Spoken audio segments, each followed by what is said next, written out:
When we think of the world's most infamous cartels, our thoughts inevitably wander to the notorious Medellin cartel, led by the merciless Pablo Escobar, or the Sinaloa cartel led by El Mayo. But today, we invite you to step into the shadows of an even more sinister group, a group who showed their brutality shows no bounds. Prior to 2010, Mexican cartels primarily engaged in power struggles and territorial disputes. Extreme violence was not the norm, and waging war against police officers and civilians was certainly not commonplace. However, when Los Zetas separated from the Gulf Cartel, they brought an unprecedented level of brutality to Mexico. Kidnappings, bombings, beheadings, and civilian murders began to plague the country on a daily basis, making a decade of sheer terror and panic before Los Zetas finally began to succumb to the government's efforts and the growing power of rival cartels. You see, in 1994, the North American Free Trade Agreement marked a new era of collaboration among Canada, the United States, and Mexico. This didn't sit well with the cartels. At the same time, an extremist group called the Zapatista Army of National Liberation rebelled in southern Mexico, leading the Mexican National Army to respond. The United States helped by training Mexican Army Special Forces, which they often did for officers for Latin America. In 1997, Ociel Cardenas Guillen took charge of the Gulf Cartel, igniting a violent turf war. Cardenas enlisted a retired Army lieutenant named Arturo Guzman de Sena, who recruited former soldiers of the Mexican Army's Special Forces. These became Los Zetas, Cardenas' personal bodyguards. Los Zetas' main goal was to eliminate threats to the cartel, such as rival gangs and law enforcement, shifting cartel warfare from sporadic violence to military-style fighting. Their brutality escalated violence in the cartel world, influencing others. The war on drugs in the early 2000s intensified this violence as well. The Gulf Cartel's leadership was dismantled, leaving Los Zetas in control. They eventually split from the Gulf Cartel in 2010, sparking a brutal war. In August 2010, Mexican soldiers found a mass grave with 72 undocumented immigrants. Los Zetas, fearing they might join the Gulf Cartel, killed them. In April 2011, Los Zetas stopped buses heading to Texas towns, kidnapping hundreds and killing 193 at a San Fernando ranch. They brutally harmed men and women. Some were forced to fight to the death for Los Zetas' amusement, and a few survivors even joined them. These actions were based on suspicion, not facts.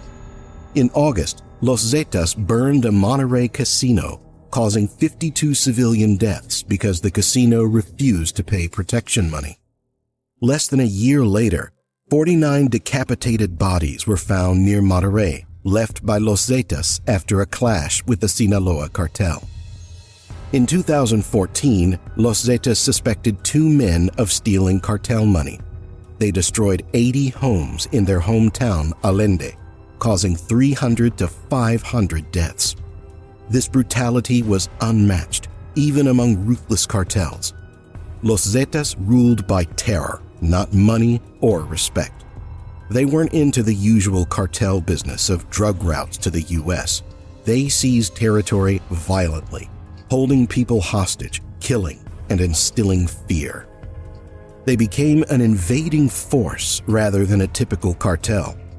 They did drug sales, extortion, kidnapping, car theft, and sold fake goods. They infiltrated corrupt unions, aiming to control all territory and businesses. In 2010, Los Zetas turned their attention to Pemex, the Mexican National Oil Company. They stole oil using tanker trucks, siphoning the fuel and transferring it back to their own trucks. This theft of large quantities of oil proved more profitable than the complex cocaine trade. Shockingly, some U.S. companies were found to be purchasing stolen oil from Los Zetas. These companies were subsequently sentenced for their involvement in this illicit trade. The situation became dire for Pemex employees, who faced harassment, intimidation, and theft by the cartel. In some cases, cartels would fight among themselves, and Pemex staff would be caught in the crossfire. Living in constant fear, Pemex employees had to be ever ready to flee at a moment's notice.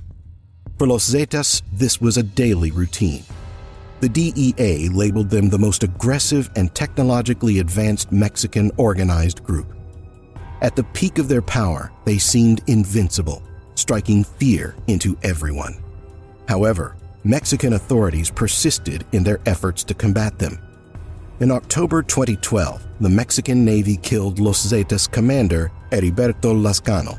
His right-hand man, Miguel Ángel Trevino Morales, assumed leadership. Morales lacked a military background but was known for his extreme brutality, even to his own soldiers. He went beyond mere killings. He would kidnap the children of those who crossed him and subject them to horrifying fates. Tragically, he boiled and burned several victims alive. Morales also personally executed 265 immigrants. Under Morales, Los Zetas transformed into a gang of monsters and thugs. They committed atrocities like feeding victims to wild animals, dissolving them in acid, or burning them alive. This increasing brutality led to internal strife within Los Zetas as they began fighting among themselves. As Mexican authorities continued to dismantle Los Zetas' leadership, the group became fragmented, less reliable, and less capable of making a profit. Oil theft declined, and the drug cartel was secured by the Sinaloa cartel, led by El Chapo and El Mayo. These cartels had the international connections and logistical capabilities needed for a stable drug trade. Los Zetas turned to kidnappings and extortions, which were less profitable and drew more law enforcement attention. The pain and suffering caused by these actions inevitably attracted the authorities. Another adversary emerged on Los Zetas' radar, the Jalisco New Generation Cartel. Inspired by Los Zetas' extreme violence and military-style tactics, they copied and improved upon them. The CJNG and Sinaloa cartels slowly eroded Los Zetas' power, and Morales was eventually arrested. Smaller cartel members were either recruited, killed, or apprehended. Regrettably, the extreme brutality that Los Zetas introduced was now surpassed by the CJNG. They engaged in torture and killing, often exploding their victims with dynamite in front of their loved ones, setting police cars on fire, and hunting down police officers in their own homes. The cartel took violence to the next level, using militarized drones to attack police and civilians, a technological innovation that terrorized Mexican communities. This cycle of violence perpetuated itself as new cartel members were recruited and exposed to a world where fear was the only currency that mattered. If you found this exploration captivating, please remember to subscribe for more thrilling content and stay updated on our next adrenaline-pumping adventure.